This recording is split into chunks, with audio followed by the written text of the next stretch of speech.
proud of us. मैं ऐसा आशा करता हूं कि हम में से सभी लोग चाहते हैं कि परमेश्वर उनके ऊपर गर्व करें। See, if you are, we need to actually to be prepared for 4 things for God to be proud of us. यदि हम लोग चाहते हैं कि परमेश्वर हमारे ऊपर भी इब्राहिम के जैसे गर्व करें, तो हमें 4 चीजों को अपने जीवन में, 4 बातों को तैयार करने की आवश्यकता है। So these 4 things are very important in our spiritual life, that God will be pleasing in our life, and God will be proud of us in whatever we do for the sake of God's glory.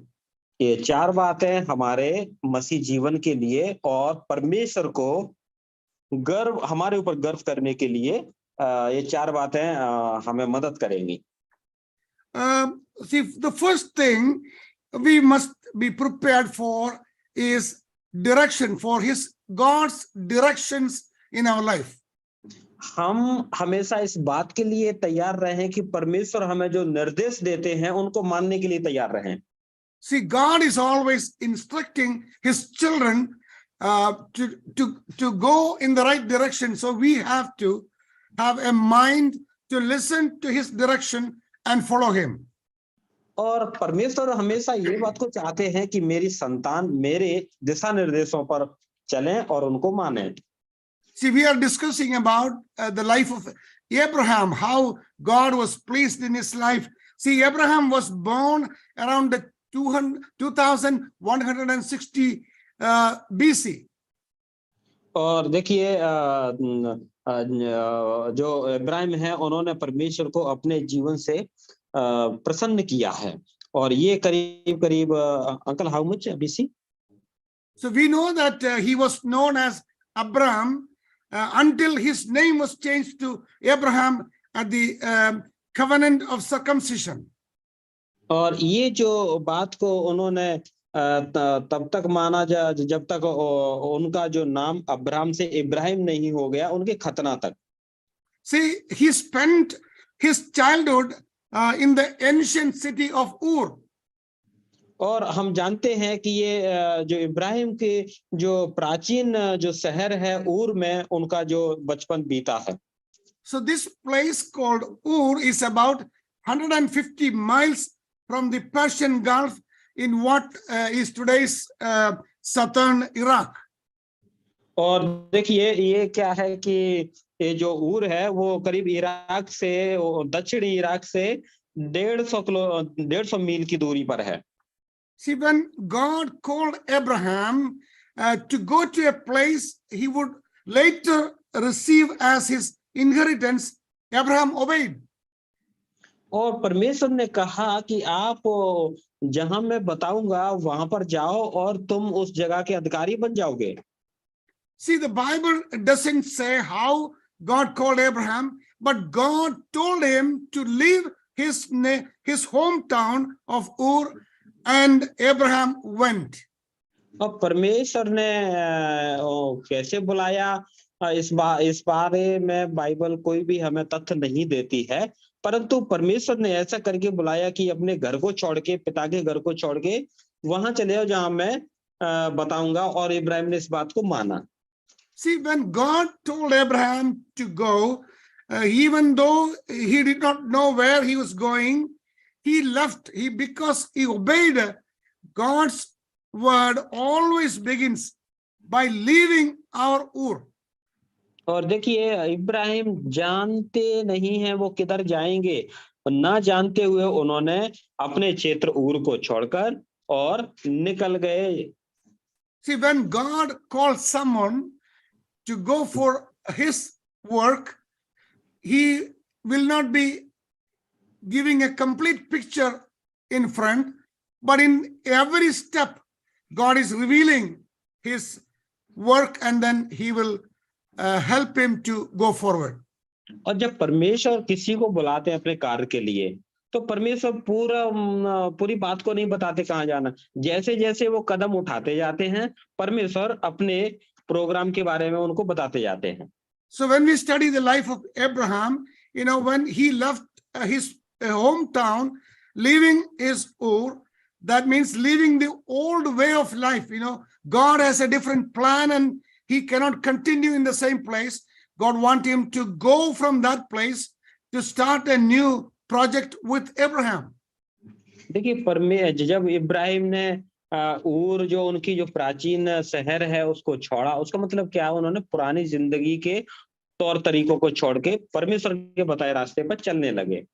We need to understand that if we are also in the same way, if you continue in the circumstances and the lifestyle we have, God, when God wants us to go in a different direction, sometimes, it is difficult for us, but God wants us to leave that circumstance and then go to a particular place where God can use you abundantly and for his glory. और जिस परिस्थितियों में हम लोग जी रहे हैं, जिस परिस्थितियों में पले बड़े हैं, परमेश्वर चाहते हैं उस परिस्थिति को छोड़ के दूसरे परमेश्वर के दिशा निर्देशों पर हम चलें। हम अपनी परिस्थिति को छोड़ेंगे, ये थोड़ा सा हमारे लिए कठिन हो सकता है, लेकिन परमेश्वर के बताए रास्ते पे हम चल के हमारा जीवन फलवंत हो सकता है। See, when we consider about our salvation, we were living a wretched life without Christ, and when God speaks to us in our hearts through his wonderful word, the gospel, the powerful word, the word started working in us, then we have to leave our old lifestyle and then we follow the new direction of God's will for our life, which is very difficult unless otherwise we have determined to do it. देखिए, जब हम लोग हमारा उद्धार नहीं हुआ था, उस समय हम लोग एक दरिद्रता की, एक पाप में जीवन को जी रहे थे, और परमेश्वर चाहते हैं हम उस पाप में और उस स्थिति को छोड़ के परमेश्वर के दिशा निर्देशों पर चलें। So this will remind us our repentance and salvation experience. और ये हमारे हमने कैसे पश्चाताप किया, हमारे उद्धार का अनुभव क्या रहा, ये हमें सब बातें याद दिलाने के लिए आज का जो अध्ययन हमें काफी मददगार है।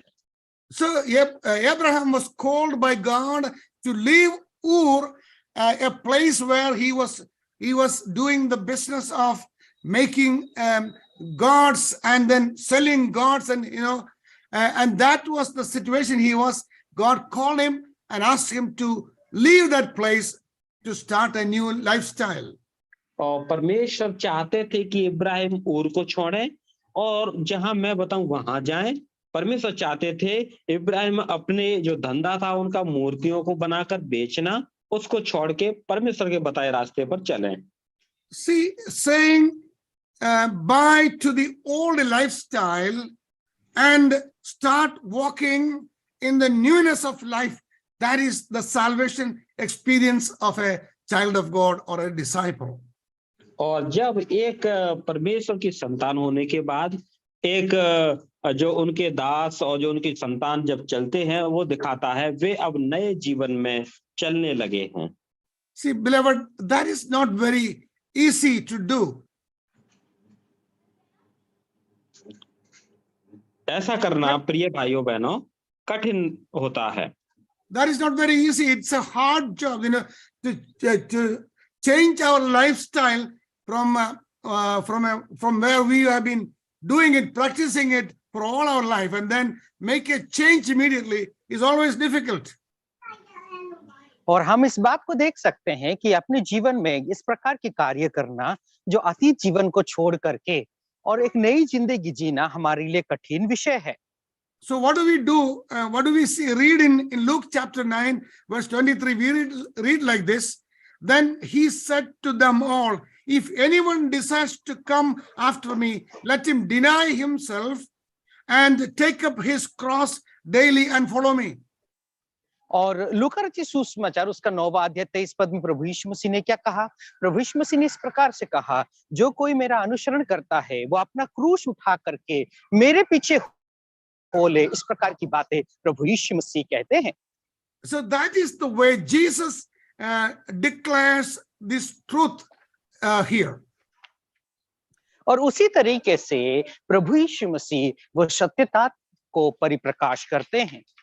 See, beloved, your cross is whatever makes it difficult for you to follow Jesus. what is your cross in your life? मेरे मेरे प्यारों, आपके लिए वो क्रूस क्या है जो प्रभु यीशु मसीह को अनुसरण करने के लिए जो क्रूस को आप उठाते हैं? See, your cross, it may be where you work, your workplace may be your cross. हो सकता है कि जिस जगह पर आप नौकरी करते हैं, कर्म करते हैं, वो आपके लिए क्रूस की स्थान व क्रूस हो सकती है। So your cross may be one of your family members. हो सकता है आपका क्रूस आपका परिवार के एक सदस्य हो सकते हैं। Your cross may be your peer pressure. और हो सकता है कि वो क्रूस आपके लिए जो है आपका जो सहकर्मी हो सकते हैं। So sometimes your cross may be a temptation you must continually battle with. और हो सकता है आपके लिए जो क्रूस है, आप हो सकता है कि आप जो परीक्षा है व प्रलोभन है जिसके लिए आप कष्ट उठाते हैं, वो भी हो सकते हैं। Sometimes it may be something else. और हो सकता है और कुछ भी ये आपके लिए क्रूस हो सकती है। But making God proud of you does not require that we be perfect, but it does require that we be obedient and follow his directions. और क्या हो सकता है कि जब हमारे जीवन में और अनेक प्रकार के क्रूस हो सकते हैं, लेकिन उसका कोई जरूरत नहीं, हमसे ही जो एक दिशा और एक मार्ग पर हमें चलने की आवश्यकता है। See, God is not expecting us to be perfect, but it does require that we be obedient and to follow his directions. और परमेश्वर हमारे जीवन से और कुछ नहीं चाहता, बल्कि इन सभी परिस्थितियों से त्याग करके प्रभु यीशु मसीह का जो राहें हैं, उन राहों का हम अनुकरण करें, उसके रास्ते पर चले। See, Abraham's life is a very good, encouraging story that every believer can understand and follow it. और देखिए, अब्राहम का जीवन को यदि देखें, एक बहुत अच्छा एक विश्वासी जीवन है, और हम हर एक विश्वासी अब्राहम का जीवन को देख करके अनुसरण कर सकते हैं। See, Abraham obeyed even though he did not know where he was going. देखिए, अब्राहम कहाँ जा रहा था, उस मार्ग को नहीं जानता था, फिर भी उसने परमेश्वर का आज्ञा माना। See, many people ask God, what do you want me to do, God? What do you want me to do? और बहुत सारे लोग इस प्रकार से पूछते हैं, प्रभु मेरे जीवन से आप क्या चाहते हैं, मैं आपके लिए मैं क्या करूं? इस प्रकार की सवाल परमेश्वर से करते हैं। You know what God usually say?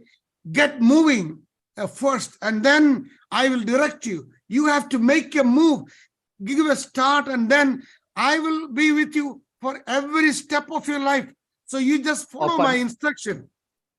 और परमेश्वर क्या कहता है आप जानते हैं? परमेश्वर इस प्रकार से कहते हैं कि आप तो चलते जाओ, आप तो आगे बढ़ते जाओ, हर कदम पर आप जब कदम रखेंगे, मैं आपकी राहों को मार्गदर्शन दूंगा, आपका राहों को मैं आगे बढ़ाते ले चलूंगा, आपको मैं आगे लेकर के चलूंगा। इस प्रकार से परमेश्वर कहते हैं। See, you can't steer a car that is not moving, and God can guide us if we are not moving.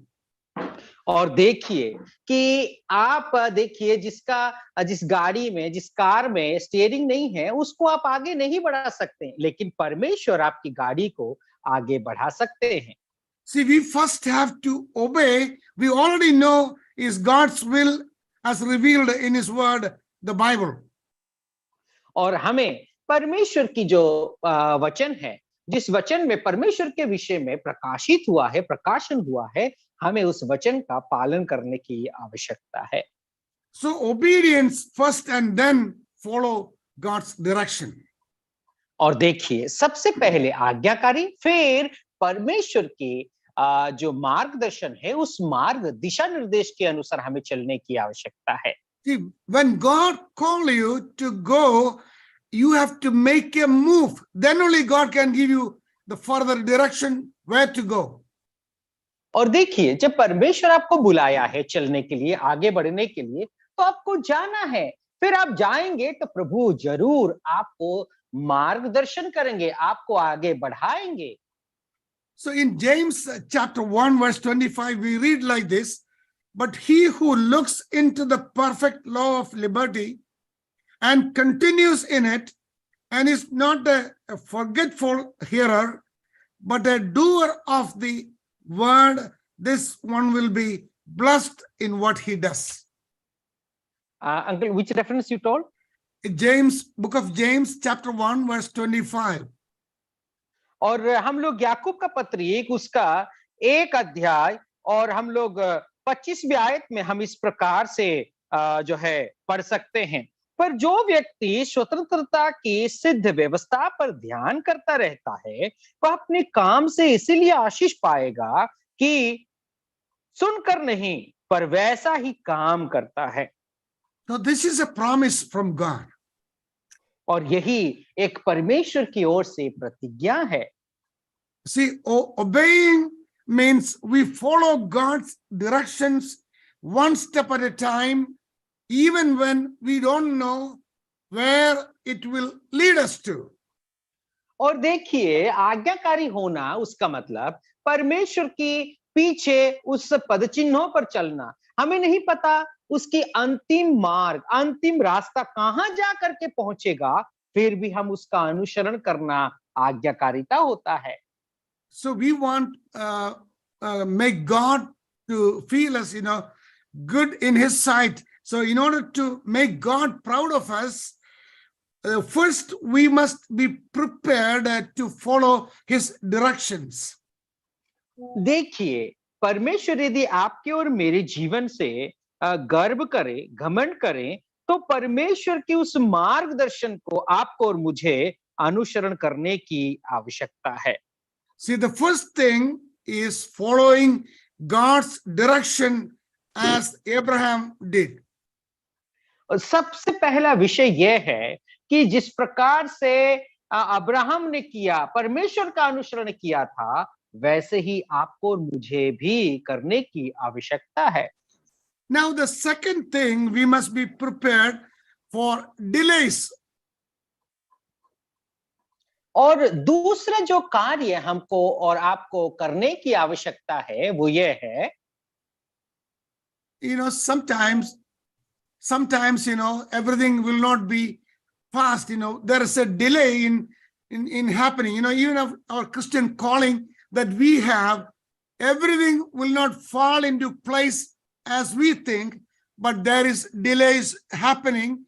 When God works in His own time, we have to experience some delay in things happening. और देखिए, हम इस बात को जानते हैं कि सब कुछ अचानक से तुरंत नहीं होता है, लेकिन कुछ ऐसी काम है जो देर से होती है, विलंब से होता है। तो हमें इस बात को, कुछ बातें विलंब से होने का भी इंतजार करने की आवश्यकता है। See, Abraham obeyed God's call. By faith, he made his home in the promised land like a stranger in a foreign country. He lived in tents, and he did Isaac and Jacob, who were heirs of him, of the same promise. They all lived in tents. और देखिए, Abraham का जीवन को यदि देखें, परमेश्वर की आज्ञा का उसने अनुसरण किया था, और उन्होंने क्या किया, उस आज्ञा का अनुसरण करते हुए उन्होंने तंबू में अपना जीवन को व्यतीत किया था। जैसे कि हम लोग देख सकते हैं कि उन्होंने क्या किया ना, इसहाक, याकूब, इन सभी लोगों को लेकर के भी उन्होंने तंबू में रहा था। See, God's promise is for the promised land. We do not know when He is going to get it. There is a waiting period. There is a delay in happening. Until that period, Abraham, with his children, he was living in tents for a temporary, as a sojourn in this desert. और देखिए, परमेश्वर ने उसे जो प्रतिज्ञा की देश की ओर ले जाने के लिए कहा था, लेकिन तब तक कब जाएगा उस बात को कोई उसको पता नहीं थी। लेकिन परमेश्वर की ओर से जो देरी हो रही थी, इसीलिए बड़े हियाव के साथ, बड़े धीरज के साथ अपने बच्चों के साथ उसने क्या किया, ना एक प्रवासी के तरह, एक परदेशी के नाई उसने तंबू में अपना जीवन को अपने बच्चों के साथ व्यतीत किया था। See, Abraham's obedience is summed up in the word promise. He was walking, sojourning by believing God's promises. So his obedience is summed up in the word promise. और देखिए उसका जीवन को यदि देखें तो फिर हम लोग यदि देखते हैं कि उसका जीवन वास्तव में उसका जीवन इस प्रकार से सम्मिलित कर सकते हैं व उस प्रकार से हम बता सकते हैं कि उस प्रतिज्ञा में ही उसका जीवन टिका हुआ था। You know why? Because people of whom God is proud of live on promises, not on explanations. और देखिए परमेश्वर का लोग क्या करते हैं, ना प्रतिज्ञा के अनुसार अपना जीवन को व्यतीत करते हैं, ना कि उसका वर्णन के अनुसार, उसका विषय को किस प्रकार से वर्णन किया जाए उस वर्णन के अनुसार नहीं, बल्कि प्रतिज्ञा के अनुसार अपना जीवन को परमेश्वर के जन व्यतीत करने की जरूरत है। So God promised Abraham that he would give him a land for him and his descendants. और परमेश्वर ने किस प्रकार से प्रतिज्ञा की थी, ना अब्राहम को और उसके आने वाला जो संतानें हैं उन सभी को प्रतिज्ञा की एक वाचा की देश देगा। See, however, after Abraham arrived in the land, there was a delay. और देखिए जब तक अब्राहम उस कनान देश में ना पहुंचा तब तक देरी हो रही थी। See, Abraham lived to be 175 years old, or if 100 years after he left the place called Ur. और देखिए अब्राहम का जीवन को यदि देखें तो 175 वर्ष का वो था और ऊर को छोड़ करके करीबन उसको 100 साल हो चुकी थी। See, he lived in tents as did Isaac and Jacob. और इसहाक और याकूब जिस प्रकार से उन्होंने तंबू में अपने जीवन को व्यतीत किया था उसी प्रकार अब्राहम ने भी किया था। Isaac was his son and Jacob was his grandson. और इसहाक यदि देखें तो अब्राहम का बेटा था और याकूब अब्राहम का पोता था। See, so he has to wait 2 generations, his son and grandson, until he reached the promised land. So not only did Abraham live in tents, but also his son and grandson, 2 more generations lived in tents before the promise of receiving the land was fulfilled. और देखिए जो प्रतिज्ञा की देश में पहुंचने से पहले 2 पीढ़ी तक इंतजार करना पड़ा था अब्राहम को। जिस प्रकार से अब्राहम का जो पुत्र था इसहाक और उसका जो पोता था याकूब, इन दोनों पीढ़ी के पश्चात ही वे लोग उस प्रतिज्ञा के देश में पहुंच पाए थे। See, Abraham was just a camper in tent, always camping in tents. और अब्राहम के विषय में यदि देखें तो हर समय वो तंबू में अपना जीवन को अतिवाहित करने वाला एक व्यक्ति था। See, Abraham lived a life of an alien and never fit in his culture. और देखिए अब्राहम के जीवन को यदि देखें तो एक प्रवासी और एक परदेशी की नाई अपना जीवन को व्यतीत किया था।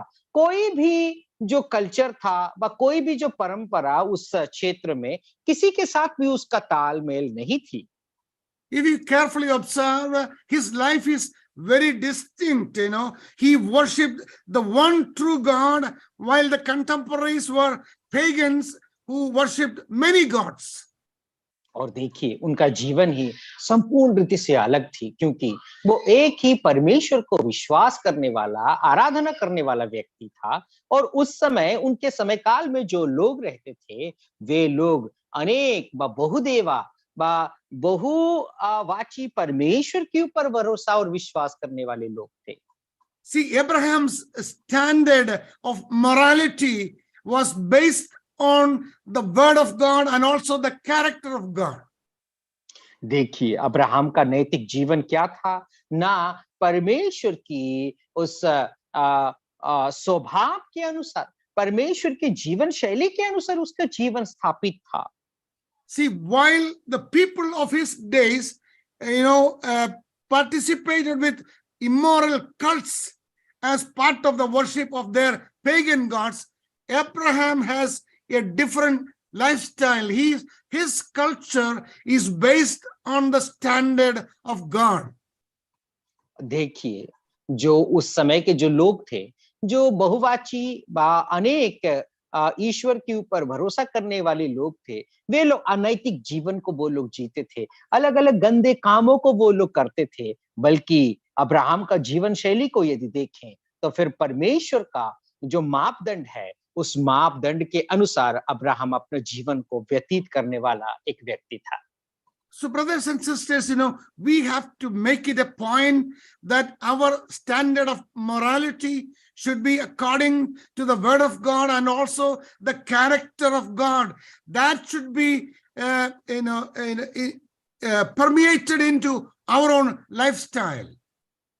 मेरे प्यारे भाई और बहनों, अपना जीवन शैली किस प्रकार से होने की आवश्यकता है? अपना जीवन शैली परमेश्वर की उस मापदंड के अनुसार, हमारे नैतिक जीवन परमेश्वर की मापदंड के अनुसार होने की जरूरत है।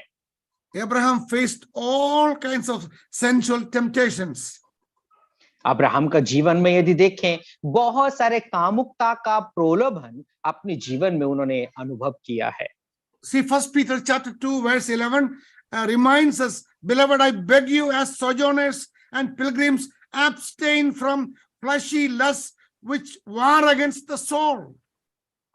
और देखिए, पहला पत्रस उसका दूसरा अध्याय, uncle which verse? 1 Peter chapter 2, verse 11.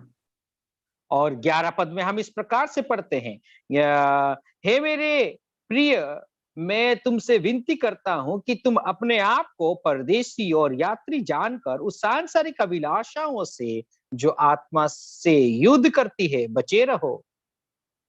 See, God calls all of us to live as aliens in a world that is foreign to us.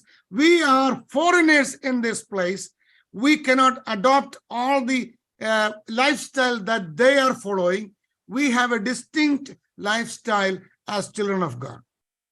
और देखिए, जो सांसारिक लोग हैं, वे लोग जिस प्रकार से अपना जीवन को व्यतीत करते हैं, उस प्रकार से अपने जीवन को हमें नहीं करना है, बल्कि एक परदेशी होने के बावजूद भी अपना जीवन को हमें इस प्रकार की अभिलाषाओं से बचे रहने की आवश्यकता है। See, we are to live in this world in which we won't fit if we live as God wants us to live. देखिए, यदि परमेश्वर जिस प्रकार से अपने जीवन से चाहते हैं कि हम इस प्रकार का जीवन जिए, इस संसार में हम कभी भी फिट नहीं हो सकते हैं। We should understand one thing. When we live for Jesus Christ, we will be despised, criticized, and different kinds of exclusion from the society, all kinds of obstructions from this world. देखिए, यदि प्रभु यीशु मसीह के लिए अपने जीवन को हम व्यतीत करते हैं, तो संसार हमें प्रताड़ना देगा, संसार हमें त्यागेगा, समाज से आप और मैं दूर रह सकते हैं, समाज आपको और मुझे ग्रहण नहीं करेगा। इस प्रकार की बहुत सारे परेशानियों का सामना आपको और मुझे करना पड़ सकता है। See, when you feel like some of your friends or associates, don't like you because you don't, fit in their group. देखिए, आपके बहुत सारे ऐसे दोस्त लोग हैं, हो सकता है आपको पसंद नहीं करते हैं। क्यों? क्योंकि उनके जो झुंड है, उनके जो ग्रुप है, उसमें आप उनके जैसा आप नहीं बनते हैं, उस ग्रुप में आप शामिल नहीं होते हैं, इसीलिए आपको पसंद नहीं करते हैं। See, you should remember what Jesus spoke in John's Gospel, chapter 15 and verse 18. He said, if the world hates you, you know that it hated me before it hated you. और यूहन्ना रचित सुसमाचार उसका 15 अध्याय और 18 पद में प्रभु यीशु मसीह क्या कहते हैं? 18 पद में इस प्रकार से कहते हैं, यदि संसार तुमसे वैर रखता है तो तुम जानते हो कि उसने तुमसे पहले मुझे भी बैर रखा है। See, like Abraham, we are just campers in this world, believing God's promise for a homeland that we will never receive in this life. देखिए, आप और मैं एक परदेशी के नाई हैं। इस संसार में अब्राहम के समान किसी भी जगह पर आप और मैं फिट नहीं हो सकते हैं, किसी भी जगह पर स्थिर होकर के नहीं रह सकते हैं।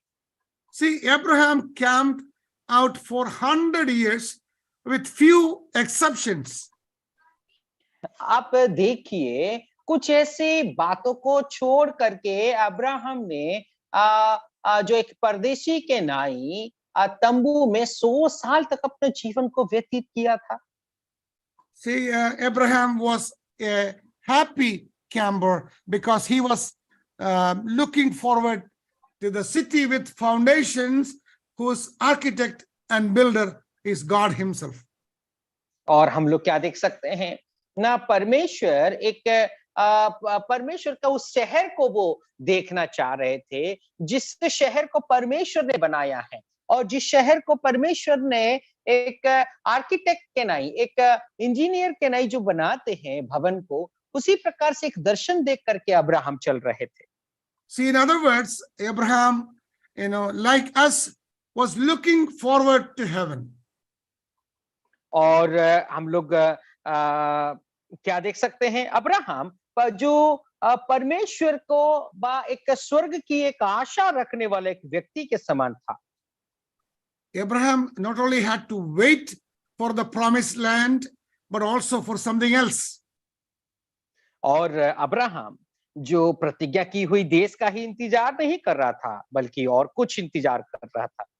So we read in Hebrews chapter 11, verse 11 and 12, we read like this: by faith, Abraham, even though he was past age and Sarah herself was barren, was enabled to become a father because he considered him faithful who had made the promise. And so from this one man, and he as good as dead, came descendants as numerous as the stars in the sky, as countless as the sand on the seashore. 11 uncle 11 and 12. आइए हम लोग इब्रानियों का पत्री उसका 11 अध्याय 11 पद और 12 पद को पढ़ते हैं। इस प्रकार से लिखा गया है, विश्वास से सारा ने आप बूढ़ी होने पर भी गर्भ धारण करने की सामर्थ पाई, क्योंकि उसने प्रतिज्ञा करने वाले को सच्चा जाना था। इस कारण एक ही जन से जो मरा हुआ सा था, आकाश के तारों और समुद्र के तीरे के बालू के नाई अनगिनत वंश उत्पन्न हुआ। See, Abraham was 99 years and his wife Sarah was 90, well past childbearing age, and still had no children. देखिए, अब्राहम का उम्र को यदि देखें तो करीबन 99 वर्ष का था, और सारा का जीवन को यदि देखें, सारा 90 साल की उम्र की थी, और जो एक प्रसव करने की जो उम्र होती है, उस उम्र को वे लोग पार कर चुके थे। So we read in Genesis, one day 3 visitors came to visit Abraham and Sarah. और हम लोग उत्पत्ति का पुस्तक में इस प्रकार से पढ़ते हैं, एक दिन 3 ऐसे जो परदेशी थे सारा के पास आते हैं। One of them was the Lord and the other 2 were angels. और एक जो व्यक्ति था उसमें परमेश्वर थे और 2 स्वर्गदूत थे। See, in Genesis 18 verse 10 we read, then the Lord said, I will surely return to you about this time next year, and Sarah your wife will have a son. और हम लोग क्या देख सकते हैं ना, उत्पत्ति उसका 18 अध्याय 20वां पद में, फिर यहोवा ने कहा, uncle once again Reference is 18 verse 10. Genesis 18 18 का, verse 10. यस अंकल, यस 18 अध्याय 10 पद में हम इस प्रकार से पढ़ते हैं, उसने कहा कि वसंत ऋतु में निश्चय तेरे पास फिर आऊंगा, और अब तब तेरी पत्नी सारा एक पुत्र उत्पन्न होगा, और सारा तंबू के द्वार पर जो इब्राहिम के पीछे था सुन रही थी। God was talking to Abraham, and Sarah overheard and laughed in her disbelief. देखिए, जब परमेश्वर ने अब्राहम से जब बातें कर रहे थे, इस प्रतिज्ञा को सुनते हुए सारा पीछे से सुन रही थी और वो हंसने लगी। At the next year, at the same time, so she had a son whom they named Isaac, which means laughter. और देखिए, वो क्या करते हैं, अगले वर्ष में सारा के पास एक पुत्र होता है और वे लोग उस पुत्र का नाम इसहाक रखते हैं, जिसका मतलब हंसना। See, beloved, you may have or you may face a problem that seems like and it is impossible, and you don't see how God can keep his promise to answer your prayers. मेरे प्यारो, आपके जीवन में भी इस प्रकार की परेशानियों का सामना आप कर सकते हैं, और परमेश्वर किस प्रकार से आपकी प्रार्थनाओं का उत्तर भी देता है। See, you may ask God, how am I going to get out of my debt? Sometimes we have, financial crisis. और देखिए, जो एक आर्थिक समस्या आपके और मेरे जीवन में होता है, आप इस प्रकार से सोचते हैं कि इस प्रकार की जो डेब्ट है व उधार है, इससे मैं कैसे बच सकता हूं। See, you may ask God, how can I ever get my children through college? आप इस प्रकार से भी पूछ सकते हैं, सोच सकते हैं, मेरे बच्चों को कॉलेज में दाखिलाती मैं कैसे दूं। See, you may ask God, when will my marriage even turn around? और आप इस प्रकार से परमेश्वर से कह सकते हैं, मेरा शादी कब होगा। See, how much longer can I endure this physical problem that I'm going through? और ये शारीरिक समस्याएं मेरे जीवन में हैं, और कितना दिन तक इस प्रकार की समस्याओं का सामना मैं करता रहूंगा। So we think that if God would just tell us why, we could accept the problem.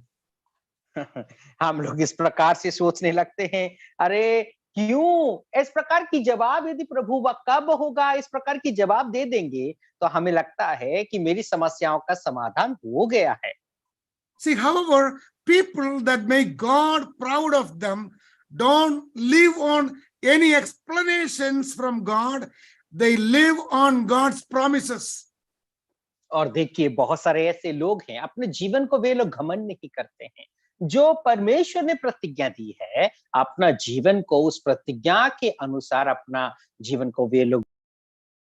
See, if God called you, God doesn't have to give you any explanations, but you have to trust him in faith, and you have complete trust in his promises.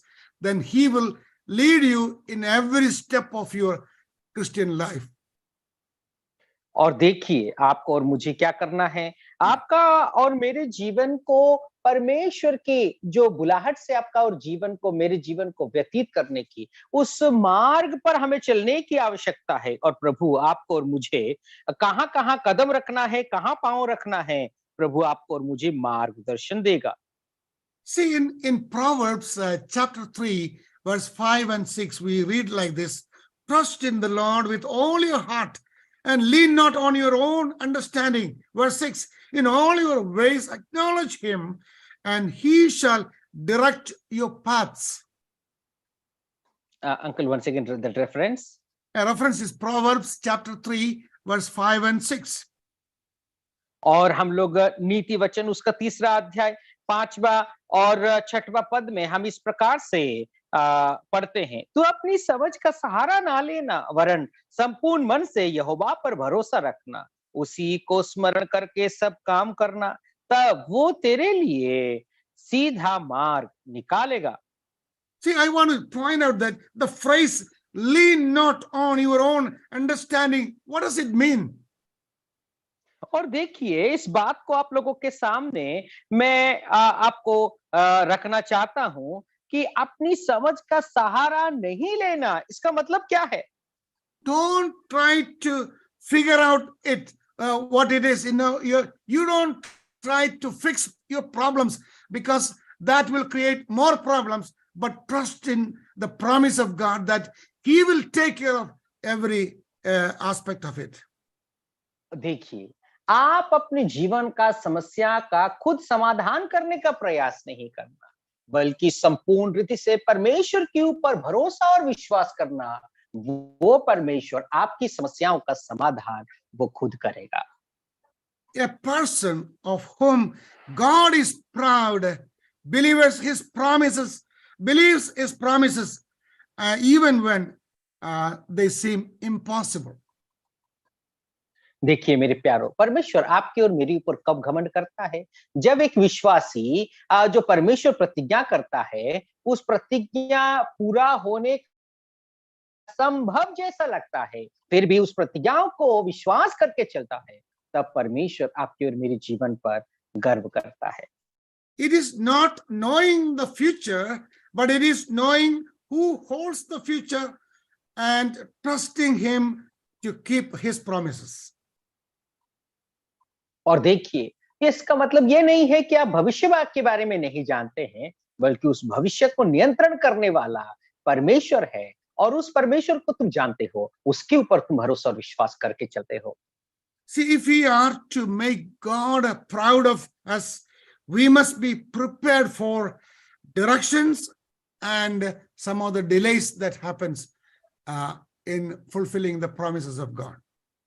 देखिए, यदि परमेश्वर आपकी और मेरे जीवन में यदि गर्व करे, घमंड करे, तो परमेश्वर का उस जो वचन के मार्गदर्शन के अनुसार व दिशा निर्देश के अनुसार हमें चलना है।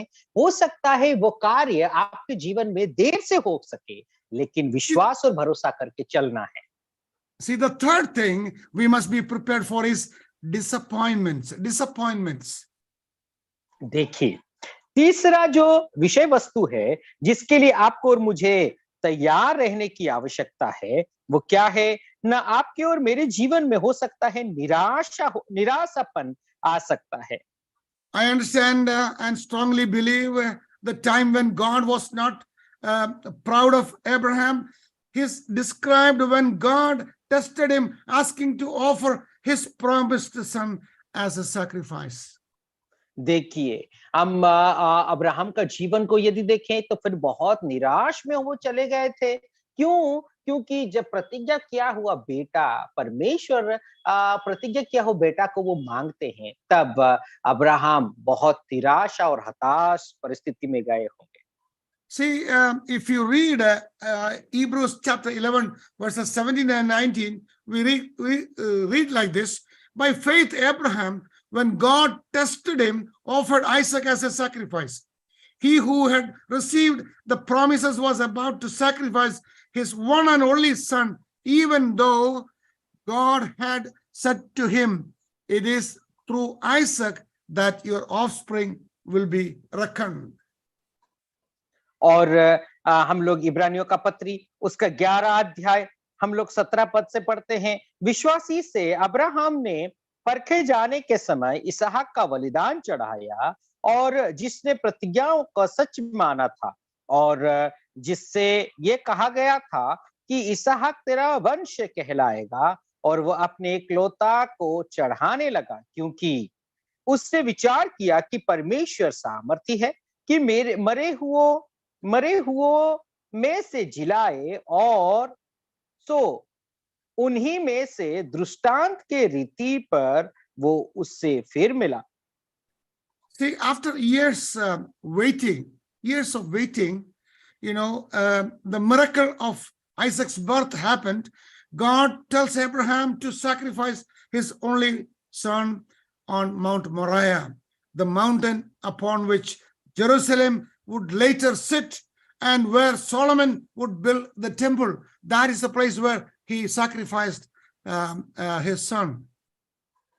देखिए, जो काफी सालों का इंतजार के पश्चात अब्राहम को एक बेटा मिलता है, और वो क्या करता है? न जो मोरे पहाड़ है, उस पहाड़ के ऊपर इसहाक को बलिदान करने के लिए ले जाता है, जिस पहाड़ पर सुलेमान अपना जो मंदिर को स्थापना करेंगे, यरूशलेम का जो मंदिर स्थापना होगी, उसी पहाड़ पर अब्राहम अपना बेटा को बलिदान करने के लिए ले जाता है।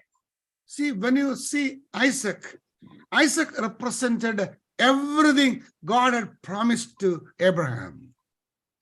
देखिए, जो प्रतिज्ञा को यदि देखें, परमेश्वर ने इसहाक को जो जो प्रतिज्ञा की थी, उस प्रतिज्ञा में हम लोग इसहाक के जीवन के ऊपर ही वो टिका हुआ था। See, it's really seems so unfair and cruel when when Abraham was asked to sacrifice his one and only son. देखिए, जब हम लोग देखें कि अब्राहम को कहा गया था कि अपना बेटा को बलिदान करें, तो ये वास्तव में अनुचित लग रही थी। ये जो है अन्याय जैसा लग रहा था।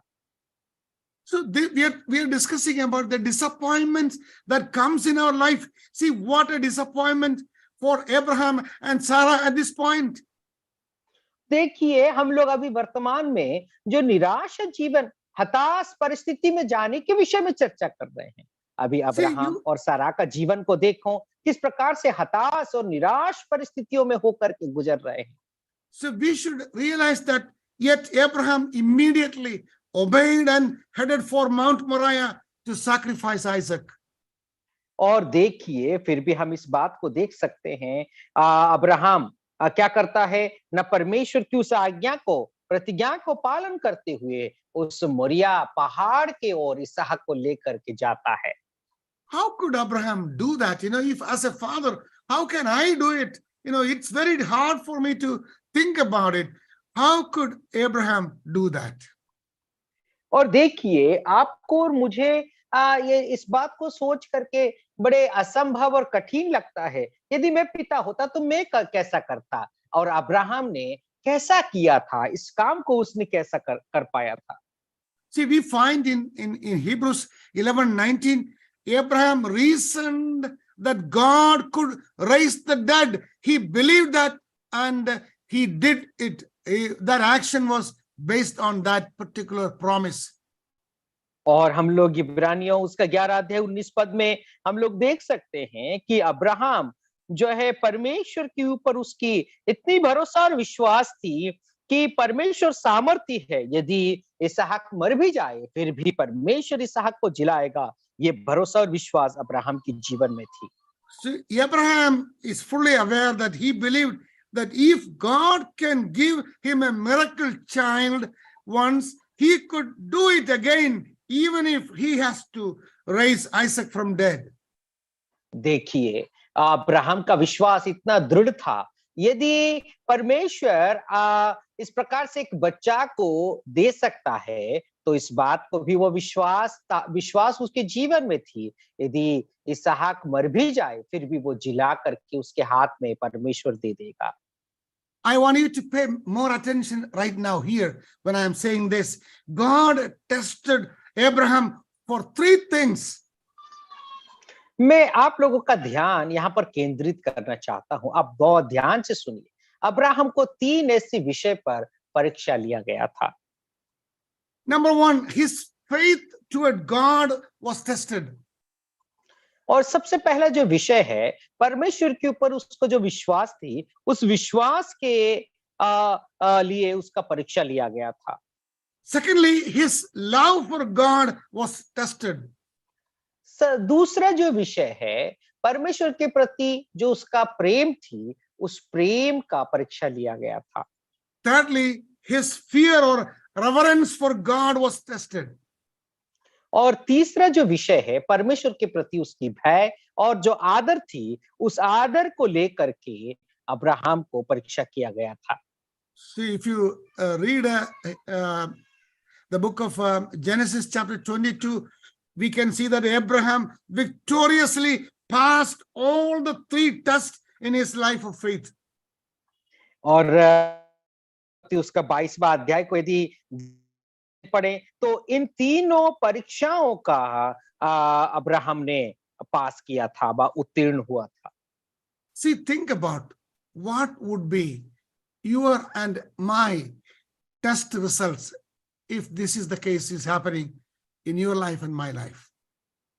और इस बात को आप सोच करके देखना, आपके और मेरे जीवन में इस प्रकार की परीक्षाएं होती है तो आप और मैं कहाँ पहुंच सकते हैं और आपके और मेरे जीवन में क्या हो सकता है। See, in this experience, Abraham saw something that no person ever see or understand until the time of Christ. और अब्राहम का इस परिस्थिति को आप समझिए, जब तक प्रभु यीशु मसीह नहीं आता तब तक अब्राहम इस प्रकार की कठिन परीक्षाओं का सामना उसने किया था। See, how did Jesus reveal this in John's Gospel, chapter 8, verse 56? You don't have to read it, but this is it. Your father Abraham rejoiced to see my day, and he saw it and was glad. 8:58 में यदि हम लोग पढ़ें तो फिर वहां पर प्रभु इस प्रकार से कहते हैं कि तुम्हारा पिता मेरे दिन को देखने के लिए बेताब था। See, because Abraham was willing to sacrifice Isaac on Mount Moriah, he could see the coming sacrifice of God's son 2,500 years later. Through he could not understand all the implications. और देखिए कि अब्राहम ने उस मोरिया पहाड़ पर जब इसहाक को बलिदान कर रहा था, जो आने वाला जो मसीहा बलिदान होने वाला है, उस मसीहा का दर्शन उसने देखा था कि किस प्रकार से मसीहा बलिदान होने वाला है। Remember, Abraham is the first person in the Bible to sacrificially believe in God's power to raise the dead. और सबसे पहला जो विषय हमें बहुत महत्वपूर्ण विषय हमें समझने की आवश्यकता है, अब्राहम एक पहला ऐसा एक व्यक्ति था जो मरे हुओं में से जो जिलाया जाएगा, इस बात को विश्वास करने वाला प्रथम व्यक्ति था। See, why is it essential to believe God can raise the dead? और इस बात को हमें क्यों विश्वास और भरोसा करने की जरूरत है कि मरे हुओं के लोगों को परमेश्वर जिला सकता है। See, look at Romans 10 and verse 9, that if you confess with your mouth the Lord Jesus and believe in your heart that God raised Christ from the dead, you will be saved. और Romeo उसका 10वां अध्याय 8वां और 9वां पद में यदि आप लोग इस प्रकार से पढ़ेंगे, यदि 9वां पद में हम लोग देखते हैं कि यदि तू अपने मुंह से यीशु को प्रभु जान करके अंगीकार करे और अपने मन से विश्वास करे कि परमेश्वर ने उसे मरे हुए में से जिलाया, तो तू निश्चय उद्धार पाएगा। See, Abraham could not understand much of what God allowed him to go through in his life. और अब्राहम इस बात को समझ नहीं पाया था कि अपने जीवन में इस प्रकार की जो परेशानियां, इस प्रकार की समस्याएं उसके जीवन से हो करके, अब इस प्रकार की समस्याओं से होकर के उसको गुजरना था, इस बात को अब्राहम समझ नहीं पाया था। See, there are a lot of things in life we just can't understand or figure it out. और बहुत सारे ऐसी विषय है आप और मैं इस बात को समझ नहीं पाते, इस बात को बयान नहीं कर पाते। See, life is often unfair and we ask God to explain why he allowed certain things to happen in our life. और देखिए जीवन जो है वास्तव में अनिश्चित है और हम इस प्रकार से सोचते हैं मेरे जीवन में इस प्रकार की घटना क्यों हुआ, ये मेरे जीवन में इस प्रकार की अन्याय क्यों हुआ, इस प्रकार की बातों को हम अपने जीवन में सोचने लगते हैं। See, there is nothing wrong in with asking why. The real test of faith is how we react when God doesn't answer our questions. देखिए मेरे प्यारो, हाँ, इस प्रकार की प्रतिक्रिया देना, सवाल पूछना क्यों, ये गलत नहीं है, लेकिन जब परमेश्वर से हम सवाल करते हैं और परमेश्वर यदि उत्तर नहीं देता है तो उसका जो है प्रतिक्रिया देना अच्छी बात नहीं है। See, if God explained everything he allowed to happen, we would not have to live by faith. We know everything. We have absolutely no question of faith in our life. So God is always aware of this. मेरे प्यारो, यदि प्रभु का इच्छा के अनुसार आपके जीवन में यदि होता रहेगा और आप इस विषय को बहुत अच्छे से जानते हैं, तो आपका विश्वास जीवन की जरूरत नहीं है। इस बात को परमेश्वर अच्छे से जानता है। So to make God proud of us as believers, as servants of God, as evangelists, as elders, as faithful servants of God, we need to be prepared for his directions, prepared for his delays that happens, and prepared for all the disappointments you and I face in the mission field. परमेश्वर यदि आपके और मेरे जीवन को लेकर के यदि गर्व करे, तो आपके और मेरे जीवन में इस प्रकार की जो है समस्याओं का सामना करना पड़ सकता है। परमेश्वर का दिशा निर्देश के अनुसार चलना पड़ सकता है। परमेश्वर का जो कार्य है वो हो सकता है कि देर से हो सकती है। निराशा का जीवन का अनुभव में हो करके जाना पड़ सकता है। Let me take 2 more minutes and finish the last thing, fourth thing, and then we conclude. The fourth thing, we must be prepared for death. We have to be ready to face death. और चौथा जो विषय को हम लोग चर्चा करके समाप्त करेंगे, हमें मृत्यु का सामना करने के लिए भी तैयार रहने की आवश्यकता है। See, everybody wants to go to heaven, but nobody wants to die. सब लोग स्वर्ग जाना चाहते हैं, लेकिन कोई मरना नहीं चाहता। We do everything just to live, have a long life on this earth. We don't want to go to heaven, and we want to live here, but we also want to go to heaven. This won't happen like that. और हम सब लोग इस प्रकार से सोचने लगते हैं, इस संसार में लंबी उम्र तक जीना भी चाहते हैं और स्वर्ग भी जाना चाहते हैं। ऐसा नहीं हो सकता। हमें स्वर्ग जाना है, इस संसार छोड़ करके जाना पड़ सकता है। We should understand that with this body that we are keeping so nice and beautiful, we cannot go to heaven with this body. और जो शरीर को हम बहुत सुंदर दिखने के लिए और इस शरीर को जो है सुंदर रखने का प्रयास करते हैं, इस शरीर के साथ हम स्वर्ग नहीं जा सकते हैं। We need a glorious body that fits to heaven. और हमें एक महिमामय शरीर की आवश्यकता है, और जो स्वर्ग के लिए वो फिट होता है, वह स्वर्ग के लिए वो तैयार रहता है। So looking at Abraham's life, finally after 100 years of living in tents, at the age of 175, Abraham breathed his last and died at a good old age, an old man full of years, and he was gathered to his people. देखिए, Abraham का जीवन को यदि देखें तो अपनी गांव से 100 वर्ष दूर रहते हुए 175 वर्ष अपना जीवन को परमेश्वर के लिए व्यतीत करते हुए अपना जीवन को अंतिम सांस लेते हैं। एक बुढ़ापे की उम्र में उन्होंने अपना जीवन को बिताया था, वो मर गए थे। See, the phrase full of years means Abraham was fully satisfied with his life, with his promises from God.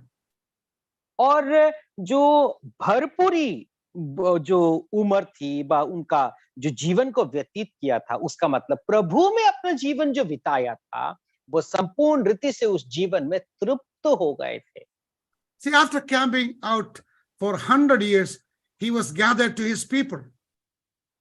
और 100 वर्ष का जो तंबू में वास करने के बाद अपने लोगों में जा करके वो शामिल हो गए। See, who were his people? His spiritual ancestors. और उसके जो लोग कौन हैं? ना आत्मिक जो रिश्तेदार होते हैं, आत्मिक जो पूर्व पिता होते हैं, उन लोगों के साथ जाकर के वो जुड़ गए। They were already mentioned in Hebrews 11 itself. और उन लोगों के विषय में इब्रानियों उसका 11 अध्याय में ऑलरेडी बताया गया है। See, they were Abel, Enoch, Noah, and so on. और उनका नाम यदि देखें तो फिर हाबेल, हानोक, इस प्रकार से बहुत सारे लोग हैं। See, when I am gathered to my people, my last breath on this earth will be my first shout in heaven with my spiritual ancestors like Abraham. और यदि मर जाता हूं तो सबसे पहले मैं किन लोगों के साथ जा करके शामिल हो जाऊंगा, जो आत्मिक पिता अब्राहम एक बहुत बड़ी पुकार दे करके मुझे बुलाएंगे, उनके साथ में जा करके शामिल होने वाला हूं। See, brothers and sisters, when you are gathered to your people, will Jesus be proud of you or ashamed of you? मेरे प्यारो, अपने लोगों के साथ जा करके आप मिलने वाले हैं, शामिल होने वाले हैं। क्या प्रभु आपका जीवन को लेकर के घमंड करेंगे या फिर आपका जीवन को लेकर के शर्मिंदगी महसूस करेंगे? God was proud of Abraham. और अब्राहम का जीवन को यदि देखें तो फिर अब्राहम का जीवन को लेकर के परमेश्वर गर्वित थे, घमंड कर रहे थे। God always is proud. He says, I am the God of Abraham. He is proud of Abraham. और परमेश्वर इस प्रकार से अपने जीवन में घमंड करते हैं कि मैं अब्राहम का परमेश्वर हूं। So in our spiritual journey, if you and I are to make God proud of us, we must be prepared for 4 things. मेरे प्यारो, आपके और मेरे जो आत्मिक यात्रा है, यदि परमेश्वर आपके और मेरे जीवन में यदि घमंड करें तो 4 बातों के लिए हमें तैयारी करने की आवश्यकता है। We need to be prepared for directions from God. और सबसे पहला जो विषय है, हम परमेश्वर का दिशा निर्देश के अनुसार जो है चलने के लिए तैयार रहने की जरूरत है। We need to be prepared for God's delay in our lives. मेरे प्यारो, हमें इस बात को तैयार रहने की आवश्यकता है कि परमेश्वर की काम में देर हो सकता है। We need to be prepared for any disappointments that comes in our life. और हमारे जीवन में अनेक प्रकार का निराशा आ सकते हैं, हताशपन आ सकता है, उसके लिए भी हमें तैयार रहने की जरूरत है। And finally, we need to be prepared for our death and join our spiritual ancestors in heaven. मेरे प्यारो, हमें चौथा जो विषय है, आखिरी जो विषय है, हम इस बात के लिए भी तैयार रहने की आवश्यकता है। हमारे आत्मिक पिता है, हमारे आत्मिक जो पूर्वजो हैं, उन लोगों के साथ मिल करके मृत्यु को सामना करने के लिए भी तैयार रहने की जरूरत है। I hope you received this word. और मैं आशा करता हूं ये वचन आप लोगों ने ग्रहण किया होगा। May the Lord help us to be prepared and make God proud of our lives in the rest of the days. और परमेश्वर आने वाला समय में इन सब बातों के लिए परमेश्वर आपको और मुझे तैयार करे और हम परमेश्वर के लिए अपने जीवन को व्यतीत करें और परमेश्वर आपके और मेरे जीवन में घमंड करें। May his name be glorified. परमेश्वर की उस महान नाम की महिमा हो। Thank you. Uncle, I am very proud of you